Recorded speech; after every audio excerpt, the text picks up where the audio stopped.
Okay, Richard Kingsmore with you on 2010. We all know and love Sia, the original Adelaide singer who has been overseas for many, many years, teaming up with 07, putting out fantastic solo albums. And now I reckon, if you want to trust my judgment, she's about to release the record of her career. If you also believe what she said, no one wanted her, around her, to release this record about 5 years ago, which is when she originally planned to put it out. It's a very pop-sounding Sia on this new album, We Are Born. I caught up with her this week to ask her if she was happy with the end results.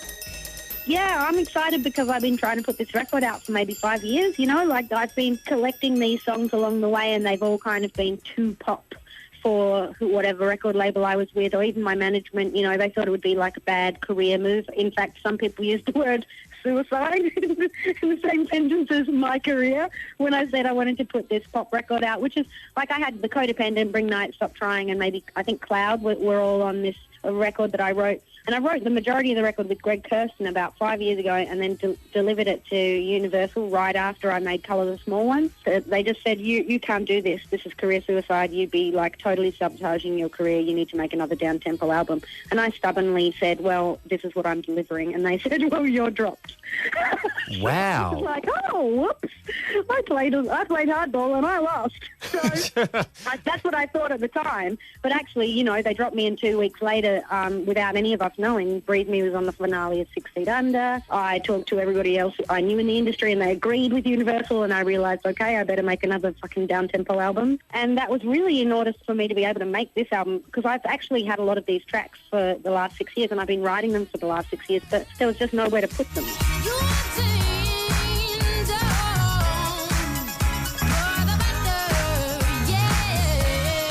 Must have been terribly deflating. Oh, yeah, it was really depressing because this was an album that I was really proud of and it was really fun. And, you know, I was in a better mood. Colour the Small One was a really, like, hard time for me. And so I wanted to make a record that was like, look, things can be better. You know, this is real life, you know. To have to make to have people identify for the most part with your sort of fragile self-state is just sort of, it can get you down. Yeah. Well, if anyone, know? I mean, if anyone spent more than like 2 minutes with you, they would know that there's a lot to your personality. It's not like just one way or the other. Yeah, there's a lot of different self-states operating co-consciously. Good and bad, up and down, sideways, everywhere. Yeah. Oh, yeah. But surely working with artists like that, they would then realise that, you know, you've got a personality there away from the microphone, but also on the microphone that could be explored in all sorts of different ways. I would have thought it would have been just a sort of like a natural evolution for you as an artist as well. Yeah, well, I mean, I hope so. It's to be seen, I guess, you know. I want to write songs for other people, and maybe this will get me a little bit more of a broader range of artists that I can work with. And also, you know, it just depends, I guess, whether my fans are willing to, like, come along for the ride. I reckon they're going to be excited by the development. I've got really nice fans. I think they will be too. I've got really, really nice fans. Some of them I call friends because they're like friends now. Oh, clap your hands, clap your hands. Then the lights on my nights is a light from me only get one day. Oh, clap your hands, clap your hands. Come on down, take a chance on romance, we only get one shot at time. Well, I mean, you're very active on Twitter, and there was, I think...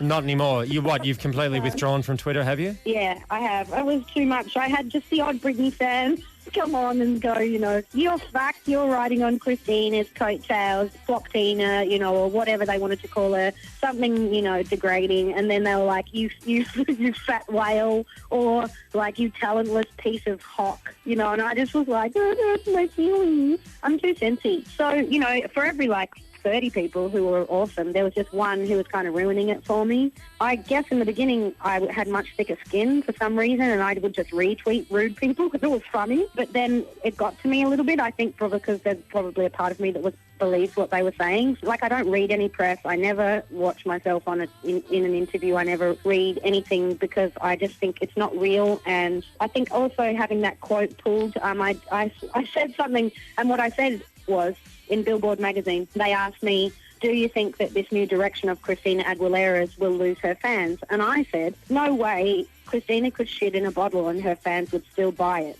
comma. her fans are amazing. They're rabid, loyal, and fantastic, something like that. And they took only the Christina could shit in a bottle and her fans would still buy it. And Billboard sent that as the press release, and then Perez Hilton took it and he put it on his website as the quote of the day. And I felt really bad because, taken out of context, it doesn't sound very supportive. I just thought, you know what, fuck this gig. And so I don't look on the internet at all. Did you ring Christina and explain the quote? Of course, yeah, and she understood. Of course she did. But but I felt bad. We are born without a care as we grow old.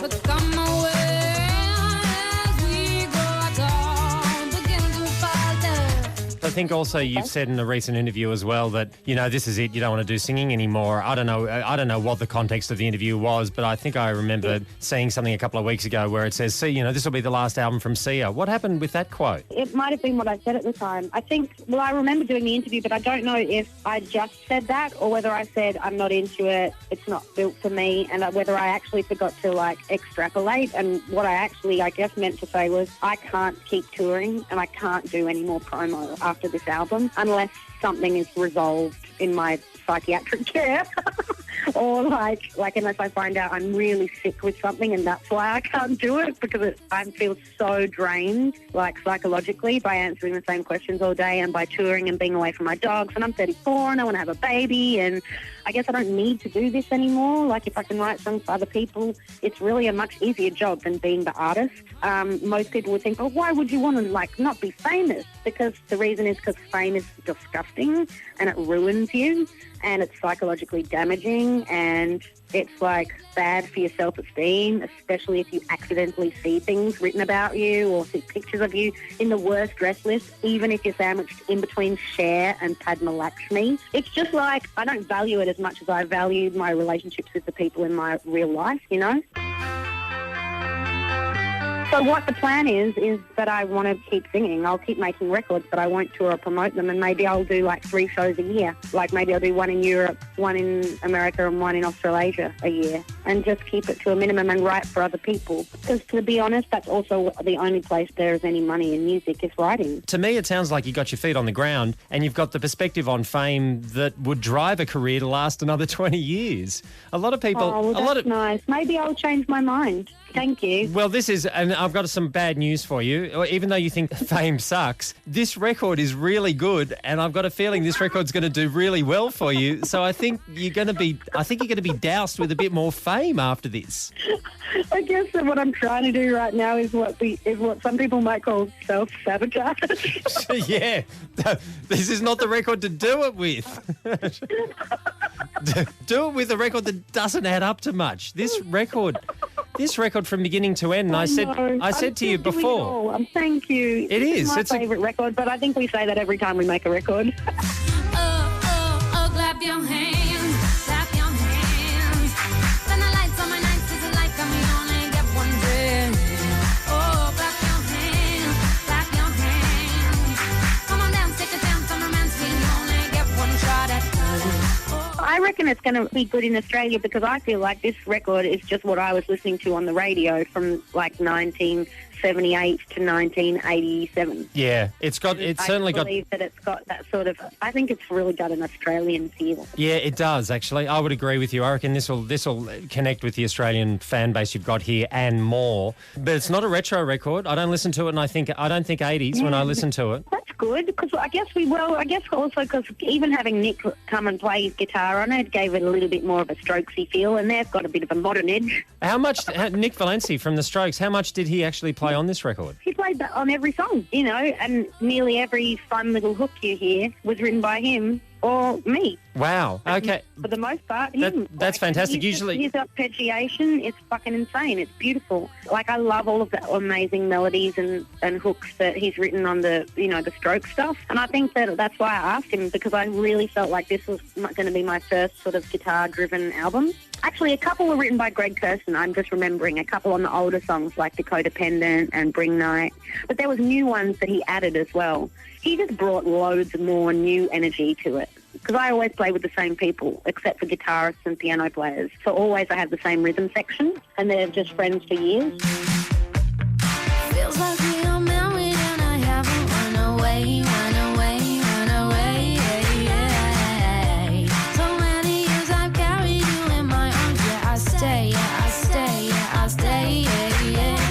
So with Nick, it's actually a co-write. It wasn't him just coming in and playing guitar parts. He actually co-wrote a lot of these songs with you. No, I guess not. I guess that's the downside of being a session musician, and he's not really ever done that because the songs were already written, and then when you come in, like the same with drummers, poor drummers never get a cut of the songwriting because even if they go do an amazing fill that, people will sample for a million years, they don't really, unless they're in the room in the original conception of the song, they don't really get a writing percentage. But I am writing pop songs with him later in the year. We're going to do co-writing for other people. Anyone in mind? I don't know, actually, no. We just thought we'd just get together and write some songs. And I guess once we write the songs, then we think that they might suit somebody. I think the song comes first. I'm really excited. Because he's a genius. He's a musical genius. He's my guitar hero. I'm really excited. I can't wait. I think we'll write some really good songs. Have you had a chance to hear any of the stuff that he's been doing with the new Strokes record? No, but I heard from Fab's girlfriend that it's really good. And she wouldn't lie. She'd be one of the most objective people to comment on the strength of a Strokes record, I'm sure. True. We like you.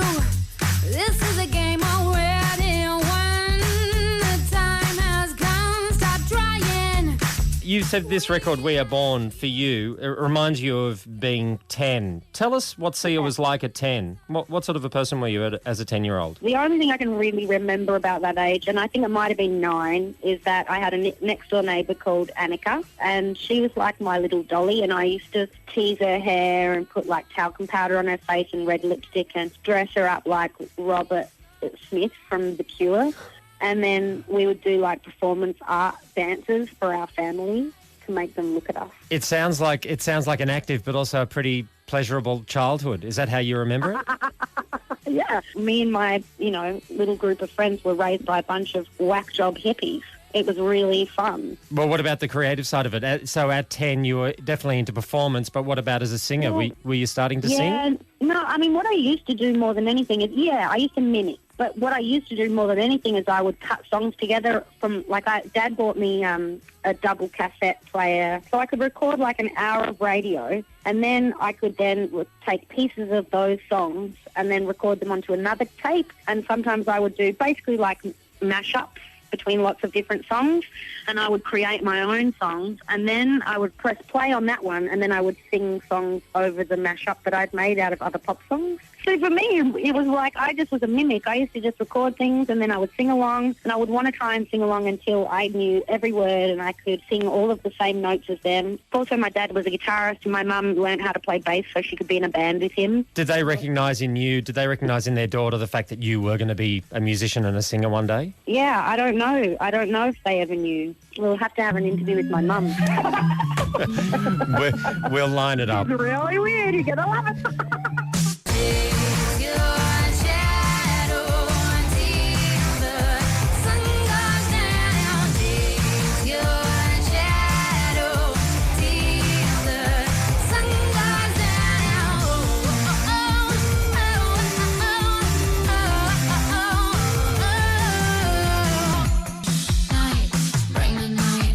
Another one of the strong tracks from the brand new album by Sia. The We Are Born album contains that track, Bring Night, and that was the final part of my interview with Sia, which I had recently, a real live wire. I couldn't get her off the phone either. The conversation just kept going and going and going, and the operator eventually said, "That's enough! Stop it!"